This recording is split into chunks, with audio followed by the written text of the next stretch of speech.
നിലമ്പൂർ ഉപതെരഞ്ഞെടുപ്പിൽ വൻ വിജയമാണ് ആര്യാടൻ ഷൗക്കത്ത് നേടിയത്. ഇതിനോടനുബന്ധിച്ച് ആശാവർക്കർമാരുടെ പങ്ക് എന്താണെന്ന് ചോദിച്ചു നോക്കാം. ആശാ വർക്കേഴ്സ് അസോസിയേഷൻ സംസ്ഥാന പ്രസിഡന്റ് മിനിയാണ് ചേരുന്നത്. മിനി, എന്താണ് പറയാനുള്ളത്? UDF ആണ് വിജയിച്ചത്, പ്രതികരണം എന്താണ്? ഞങ്ങളെ സംബന്ധിച്ചിടത്തോളം ഇത് സർക്കാർ വിരുദ്ധമായൊരു നിലപാടാണ് വന്നിരിക്കുന്നത്. ഇപ്പോൾ ഭരിച്ചുകൊണ്ടിരിക്കുന്ന ഗവൺമെൻറ് ഞങ്ങളെ 133 ദിവസമായ സമരം കണ്ടിട്ടില്ല. ഇത് അങ്ങേയറ്റം ജനാധിപത്യ വിരുദ്ധമായൊരു ഗവൺമെൻറ്റാണ്, സ്ത്രീ വിരുദ്ധ ഗവൺമെൻറ്റാണ്, തൊഴിലാളി വിരുദ്ധ ഗവൺമെൻറ്റാണ്. ഞങ്ങൾ നിലമ്പൂരിലെ വോട്ടർമാരോടും അഭ്യർത്ഥിച്ചത് ഈ സ്ത്രീ വിരുദ്ധതയും ജനാധിപത്യ വിരുദ്ധതയും തൊഴിലാളി വിരുദ്ധവുമായിരിക്കുന്ന ഗവൺമെൻറ്റിനെതിരെ വോട്ട് ചെയ്യണം എന്നുള്ളതാണ്. മറ്റത് ജനങ്ങൾക്ക് ആര് വേണമെങ്കിലും ചോയ്സ് അവർക്കുണ്ട് എന്നുള്ളതാണ്. അത് കൃത്യമായിട്ട് നിലമ്പൂരിലെ ജനങ്ങൾ കൃത്യമായി ഇത് അടയാളപ്പെടുത്തി എന്നുള്ളതാണ് ഇത് റിസൾട്ട് വന്നിരിക്കുന്നത്. ഈ പിണറായി വിജയൻ രാജിവെക്കണം എന്നാണ് ഇപ്പോൾ UDF സ്ഥാനാർത്ഥികൾ, ഇപ്പം UDF പ്രവർത്തകരൊക്കെ പറയുന്നത്. ഞങ്ങൾ പറയുന്നത് ഗവൺമെൻറ് ഇനിയെങ്കിലും കണ്ണ് തുറക്കണം. ഈ തെരുവിലിരിക്കുന്ന സ്ത്രീകളെ കാണണം. തൊഴിലാളി പ്രക്ഷോഭങ്ങളെ അവർ മുഖവിലേക്കെടുക്കണം. തൊഴിലാളികൾ കൂലി ചോദിച്ചാൽ അത് കൊടുക്കാൻ തയ്യാറാകണം. ഇത് ഈ ഖജനാവ് ജനങ്ങളുടെ ഖജനാവാണ്. ഇത് ഏതെങ്കിലും ഒരു വ്യക്തിയുടെ അല്ല. അവിടെ ഒരു ധാർഷ്ട്യമോ ശാഠ്യത്തിൻ്റെയോ ആവശ്യമില്ല.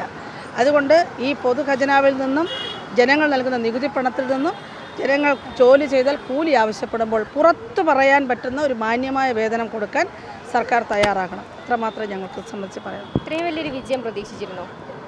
തീർച്ചയായിട്ടും ഭരണവിരുദ്ധ വികാരം ഉണ്ടാകുമെന്ന് ഞങ്ങൾക്ക് ഉറപ്പുണ്ടായിരുന്നു, 100% ഉറപ്പായിരുന്നു.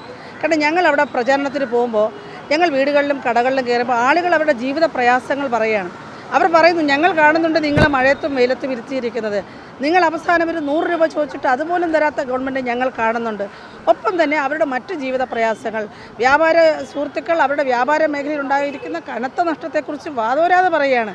സാധാരണക്കാരായ ആളുകൾ, ലഹരി മാഫിയയുടെ പിടിമുറുക്കം, വീടുകൾ നടക്കുന്ന അങ്ങേയറ്റം അസഹിഷ്ണുതമായൊരു വളരെ നിരാലംബരായ സ്ത്രീകളുടെ ജീവിതാവസ്ഥ, ഇതൊക്കെ ഞങ്ങളോട് പറയുമായിരുന്നു. ഞാൻ ആളുകൾ ഈ കഴിഞ്ഞ 9 വർഷം കൊണ്ട് അങ്ങേയറ്റം പൊറുതി മുട്ടിയിരിക്കുകയായിരുന്നു എന്നുള്ളത് ഞങ്ങൾ വളരെ വ്യക്തമായിട്ട് കാണുകയുണ്ടായി. അതുതന്നെയാണ് ഇപ്പോൾ പ്രകടിപ്പിച്ചിരിക്കുന്നത്. ഇനിയൊരു കോൺഗ്രസ് അധികാരത്തിൽ വരും, അത് ഞങ്ങൾക്കറിയില്ല. അത് ഞങ്ങളെ സംബന്ധിച്ച് ഞങ്ങളുടെ സമരവും ആ സമരത്തോടുള്ള നിലപാട് മാത്രമാണ് ഇപ്പോൾ ഉള്ളത്.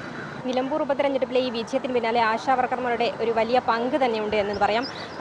എല്ലാവർക്കും വലിയ സന്തോഷം തന്നെയാണ് ഈ നിലമ്പൂർ ഉപതെരഞ്ഞെടുപ്പിലെ വിജയത്തിന് പിന്നാലെ. വിസ്മയ ന്യൂസ്, തിരുവനന്തപുരം.